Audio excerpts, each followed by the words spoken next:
before we roll the interview with Carl Palmer, I gotta explain something. This was a very busy, very crowded, close-quartered event at Mr. Music Head. It's an art gallery where Carl was debuting his brand new line of beautiful artwork that he did in conjunction with the folks at Scene 4. Now take a look at this picture. Tell me what you think's going on here. Okay, what that is, it's people very close to us talking very loud. So bear with the audio in this video. Listen carefully. Might have to watch it a couple times, but there's some great information, great conversation with Carl, and he introduces us to his idol drummer growing up. Check this out. Here's Carl Palmer with me, Dan Shooter, here on Drum Talk TV. Hi, how are you? Very well indeed, you? Wonderful. Good to see you. Wonderful exhibition. I don't know how many of you know this, but not only is Carl Palmer, you do play drums, right? Occasionally, I'm trumpet.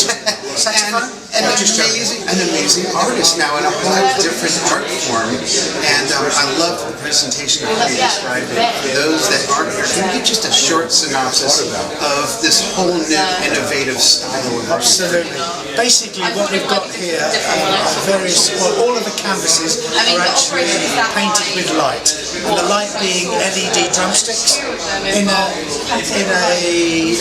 darkened room. And then we feed it into a computer, we take a look at the different shapes and sizes, see what we've got going, and we try to develop certain camera angles and things that we've got going and develop it.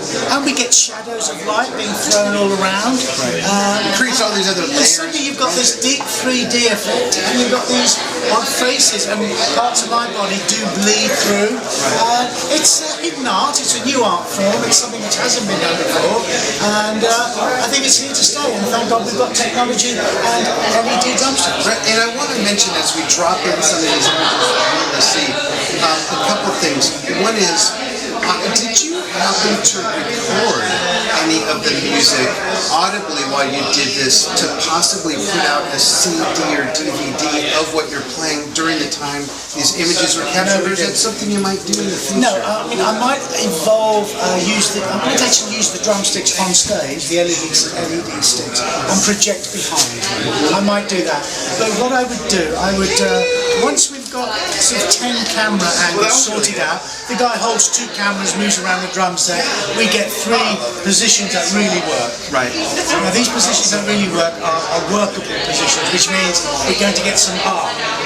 And once we've got it, then it's a marvellous thing, and we can't go back and do it again because it'll be different. It's either good or bad. So whilst it's technology, and with technology you get precision, when you start to involve art, you get the precision, but what you can't do is create it exactly. Because you're just capturing that. Because the moment when the stick goes through the air might go through faster or slower, so the spread of light is different. So that's what it is. So what we will do, we will take this to stage, and we will project it, but what I decided to do was every time that I recorded something I played, I would play something from pictures at an exhibition, or from Tarkus, or from Tank, and then I could name the piece. Oh, this is Tank. Funny enough, Tank being the biggest setup of all the canvases. We produced roughly 200, and I think in the last 6 months we've sold about 170, so it's been really good. I think it's because it's abstract art, it's using technology, it's using rhythm, so here we've got something which is 3D. Right. It's a 3D art form, and as I said, it's been created by percussion. What more would I ask? Right. I want to ask you one quick question about drumming. I know you don't have a lot of time. We'll get you on Drum Talk TV again. This is our whole episode. But I got to ask you, if we take just one little cross-section of your career, ELP, and if you think for a moment of songs like Endless Enigma, Fugue, Still You Turn Me On, Jeremy Bender, you have all this wide spectrum of different styles of music, and during that time, none of the 3 of you ever broke away to do any solo work. Is that because any material the 3 of you ever created together always worked together? There wasn't a lot of or any throwaway material, or where you felt like, oh, I got to go over and do this separate? When we did solo projects, we introduced solo projects on Works, Volume 1. Right. and it was vinyl at the time, so we had a side each, and we had a side for the group. So that was the first branch away into solo ideas and things, and we still played as a group. So if we had music that suited, the group had the first call. If we had music that really didn't suit, we'd bring it in and try it, then it would just be pushed to the side. And that happened several times, hence Works Volume 1 had to come about because we had all this material and it just went that way. That's how it worked. But always the group came first in those situations. And it's always good to view it that way. And if your music works within the group, fantastic. But you can't stop writing because it doesn't suit the group. You just got to find another outlet. Carl, there's so many questions I can ask you for new drummers. What could you tell older drummers that have been like 20, 30, 40 years that are working at it? What could you tell them that they can switch in their brain to sort of take their break out of what they've been doing? It's very simple. It's very simple. It's just like this art form involves technology, where you can create this type of artwork. What I suggest to any drummers of my age, do what I do. I dedicate every month. I dedicate 2 hours to nothing but checking out the youngest and the oldest drummers. And I do that for a reason, because I will read an article or an interview that maybe you've created. You said how great this player is. No, I won't take your word for gospel. I won't take something from one of the drum magazines. So I will rip the pages out, the guy's name on, build them up, and every month I'll have a pile. And I'll go through there. I want to see what he is. Watch a bunch of videos. And I'll get it done. And of course, you learn a lot. You understand a lot more. It keeps you up to date. And what a beautiful tool. Yeah, absolutely. Isn't it great that we have that ability now? What a weapon. It's a weapon. When you were young, wouldn't it be great to tap into what Gene Gray was doing at the time on video? It would have been sensational. Yeah, and I, for one, don't take it for granted that we're able to do that now. Although we can go back and look at some of the You have to understand, when I was young, let's say in England, there was some great drummers. There's one drummer in particular called Kenny Clare.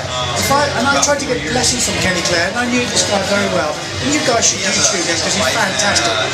Kenny Clare, not Kenny Clark, Clare. So for me to see this guy play, if I couldn't go and see him play the gig, the only way I could ever see him play was on the television, and I just hoped the camera would hit him so I could quickly vision for a glimpse, right? So now you can go to YouTube and you can watch him play for 3 hours. Just keep on going through the stuff. Don't mean a thing if it ain't got that swing. Now don't mean a thing, all you gotta do is swing.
So what a vehicle, what a learning tool, what a creation, and that's why the standard is really high today, because there's a lot of clones. If you want to play like, I don't know, any drummer you want to talk about, go and buy his DVD, you can sound just like it.